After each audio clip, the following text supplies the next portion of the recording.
धन्यवाद अध्यक्ष महोदय। मैं आधी आबादी से ही अपनी बात को आरंभ करता हूं। 21वीं सदी का समय नारी सशक्तिकरण का समय है, लेकिन हमें याद रखना चाहिए कि जो समाज की जो आधार है वह कहीं ना कहीं पुरुषवादी विचारधारा के माध्यम से इस समाज के आधार को रखा गया है। महोदय, हमने 8वीं कक्षा में ही पढ़ा था लिंग निर्धारण के बारे में, जिसमें एक्स गुणसूत्र एक स्त्री के पास होता है और एक्स वाई गुणसूत्र एक पुरुष के पास होता है। और जब एक पुरुष का एक्स गुणसूत्र स्त्री के एक्स गुणसूत्र से मेल खाता है तो एक बेटी का जन्म होता है, और जब पुरुष का वाई गुणसूत्र एक स्त्री के एक्स गुणसूत्र से मेल करता है तो एक बेटा का जन्म होता है। यानी विज्ञान कहती है कि बेटा या बेटी अगर जन्म होगा तो स्त्री पे निर्भर नहीं करता है, वो पुरुष के गुणसूत्र पे निर्भर करता है। लेकिन उसके बाद भी हमारे समाज में अगर किसी महिला को 2 बेटी 3 बेटी 4 बेटी हो जाए तो उसे लोग अपनी दूसरी शादी तक कर लेते हैं और उस महिला को सामाजिक स्तर पर प्रताड़ित होना पड़ता है। अध्यक्ष महोदय, इस समाज में और एक कहावत प्रचलन है, एक स्त्री अगर अपने पति से पूर्व अगर मृत्यु को प्राप्त हो जाए तो उसे सुहागन कहते हैं, और पति के बाद अगर मृत्यु को प्राप्त हो तो उसे अभागन कहते हैं। महोदय, इसी सदन में 81 सदस्य बैठे हैं, शायद मुझे लगता है मुझे छोड़कर बाकी सभी लोग विवाहित हैं। अगर आप जांच करें तो आपको 80 के 80 सदस्यों में पता चलेगा कि पुरुष की आयु ज्यादा है और स्त्री की आयु कम है।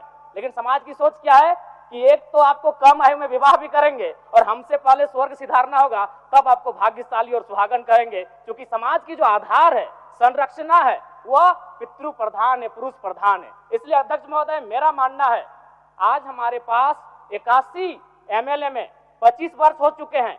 कितने एमएलए आए हैं महिलाओं के रूप में? मात्र 12। आज हमारे पास 12 मिनिस्टर हैं। कितनी महिलाएं हैं? 2। यानी महिलाएं 1/4 तक नहीं आ पाई हैं और हम आधी आबादी की बात करते हैं। इसीलिए मैं सरकार को सुझाव देना चाहूंगा, फिलहाल वर्तमान में इस राज्य की तमाम नियुक्तियों में महिलाओं के लिए 33% आरक्षण की व्यवस्था की जाए। अध्यक्ष महोदय, मैं आगे बढ़ना चाहूंगा।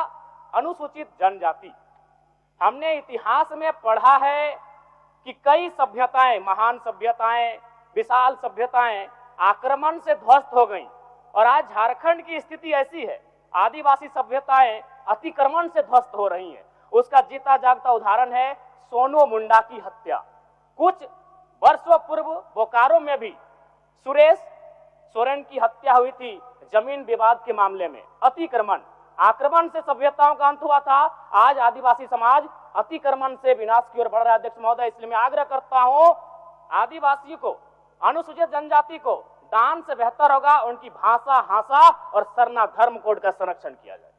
अध्यक्ष महोदय, ओबीसी की जब बात आती है तो राज्य की आधी आबादी की बात आती है। माननीय सदस्य, समय समाप्त हुआ। 1 मिनट ओबीसी पे बात का थोड़ा किया जाए। ओबीसी महोदय, ओबीसी इस राज्य की सबसे बड़ी आबादी है, लेकिन दुर्भाग्य की बात है उस आबादी को 14% आरक्षण इस राज्य में दिया जाता है। महोदय, मैं ये कहना चाहूंगा, आज चूंकि एसटी, एससी, माइनॉरिटी, ओबीसी को इस बजट के माध्यम से उनके कल्याण पर चर्चा हो रही है, तो मेरा मानना है कि दान से उनका कल्याण नहीं होगा। अगर उन्हें देना हो तो दान नहीं, उनका हक मिले। और सरकार ने भी कहा था 30 करोड़ का जो संवेदक है, टेंडर है, तो मैं कहता हूं 30 नहीं 50 करोड़ तक का tender ST, SC, minority, OBC आरक्षण के साथ दिया जाए, तभी एससी, एसटी, ओबीसी और माइनॉरिटी का कल्याण हो पाएगा वास्तव में। अध्यक्ष महोदय, मैं ये सरकार से मांग करता हूं। धन्यवाद अध्यक्ष महोदय। माननीय सदस्य मोहम्मद तजुद्दीन।